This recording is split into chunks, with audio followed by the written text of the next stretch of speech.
बिस्मिल्लाहिर्रहमानिर्रहीम। अस्सलाम वालेकुम नाज़रीन, मैं अहमद फवाद हूँ और आप मेरा यूट्यूब चैनल देख रहे हैं। नाज़रीन, आज की प्रोसीडिंग के बाद एक बात तो तय है कि इलेक्शंस होंगे और चीफ जस्टिस उमर अता बंदयाल साहब इलेक्शन करवा कर ही रहेंगे। हुकूमत जो कुछ मर्जी कर ले।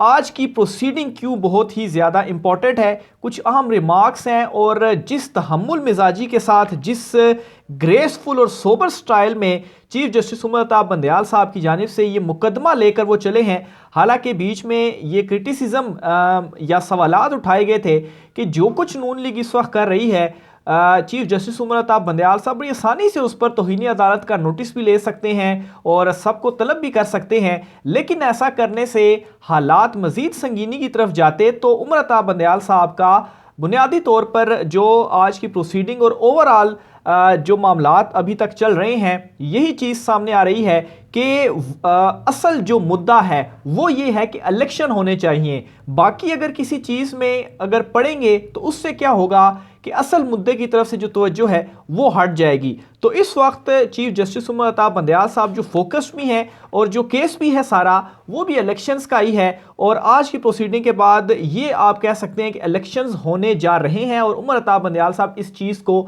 मेक श्योर बनाएंगे।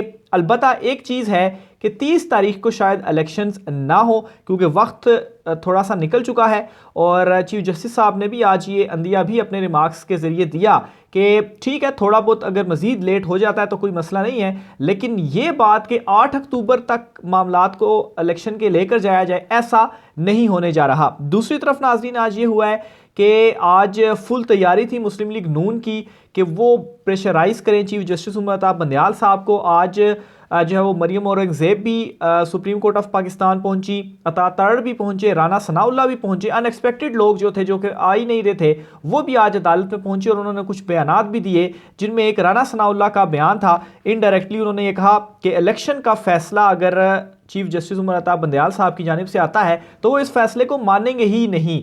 यानी कि बुनियादी तौर पर उन्होंने ये बात की कि चूँकि फुल कोर्ट नहीं बनाया गया और बाहर बात ये चल रही है कि फुल कोर्ट नहीं बनाया गया तो ये जो 3 रुकनी बेंच का फैसला है इसको हम नहीं मानेंगे। तो इस तरह घुमा फिरा कर उनकी जानिब से बात की गई, लेकिन मतलब उनका ज़ाहिर सी बात यही था कि इलेक्शन का जो फैसला सुप्रीम कोर्ट ऑफ पाकिस्तान देगी अगर, तो इस फैसले को हम नहीं मानेंगे। बहरहाल चीफ जस्टिस पाकिस्तान ने सेक्रेटरी दिफा और सेक्रेटरी ख़जाना इन दोनों को पीर वाले रोज़ तलब कर लिया है। और सेक्रेटरी ख़जाना से तो ज़ाहिर सी बात है अमाउंट के हवाले से कि पैसे इलेक्शन कमीशन को इशू किए जाएं या क्यों नहीं किए गए या कितने पैसे मौजूद हैं, और सेक्रेटरी दिफा से जो है वो सिक्योरिटी के हवाले से उनसे पूछा जाएगा कि क्या सूरत हाल है। दूसरी तरफ नाजरीन, आज एक और इख्तलाफी नोट जस्टिस याहिया अफरीदी साहब की जानिब से सामने आता है।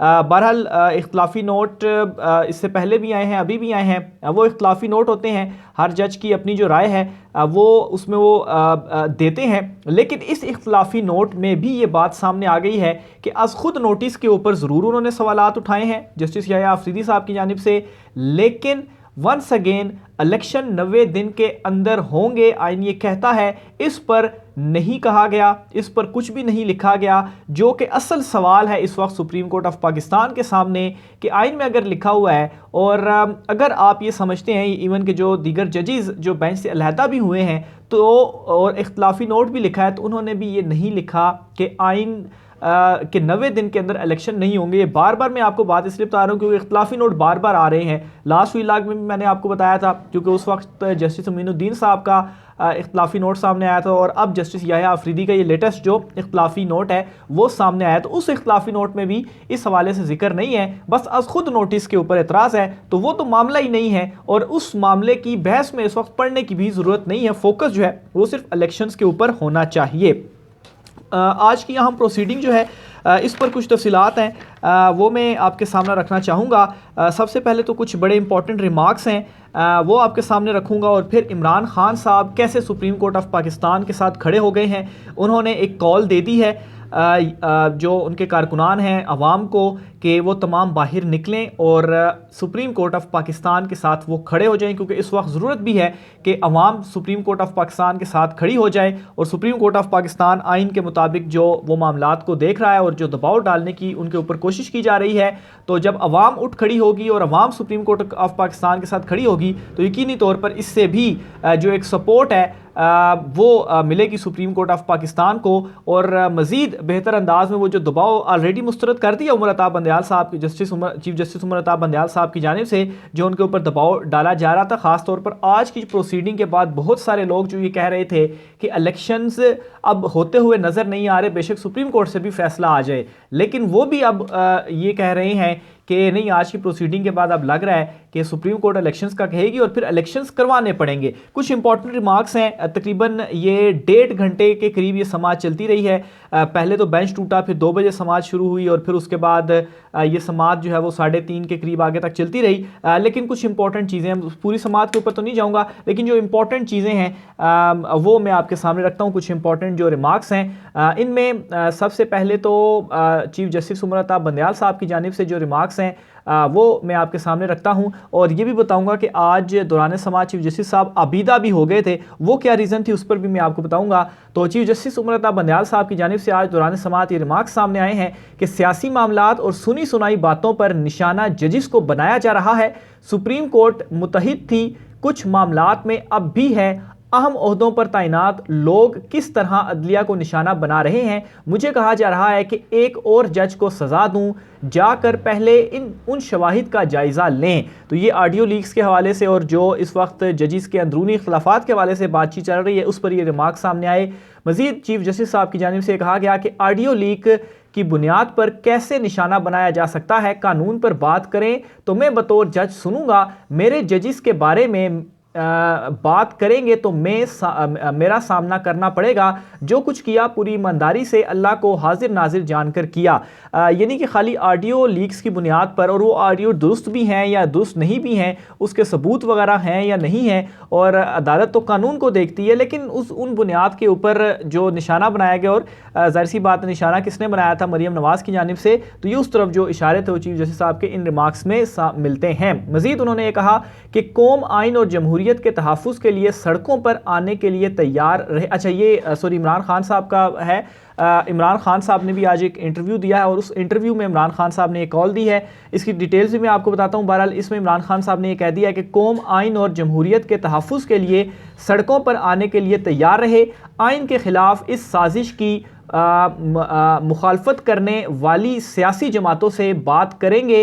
इसके अलावा वकला 2007 जैसी तहरीक की तैयारी करें। पाकिस्तान तहरीक इंसाफ के चेयरमैन इमरान खान साहब ने ये कहा है, वकला से भी कहा है, कौम को भी कहा है, और कुछ जो जमातें जो आइन के साथ इस वक्त खड़ी हुई हैं उनको भी कहा है कि आप से भी हम बात करने को तैयार हैं, अगर आप आइन के साथ खड़ी हुई हैं। तो एक कॉल जो है वो इमरान खान साहब ने दे दी है कि सब लोग तैयार रहें और ये सारे लोगों को सुप्रीम कोर्ट ऑफ पाकिस्तान और आइन के साथ खड़े रहने के लिए ये जो कॉल है इमरान खान साहब की जानिब से दी गई है। वापस मैं आता हूँ चीफ जस्टिस उमर अता बंदयाल साहब के जो रिमार्क्स हैं उनके ऊपर, और इसके अलावा जो है जो फुल कोर्ट बनाने की आज इस्तदा थी वो भी अटॉर्नी जनरल ऑफ पाकिस्तान की जानिब से की गई है, और इस फुल कोर्ट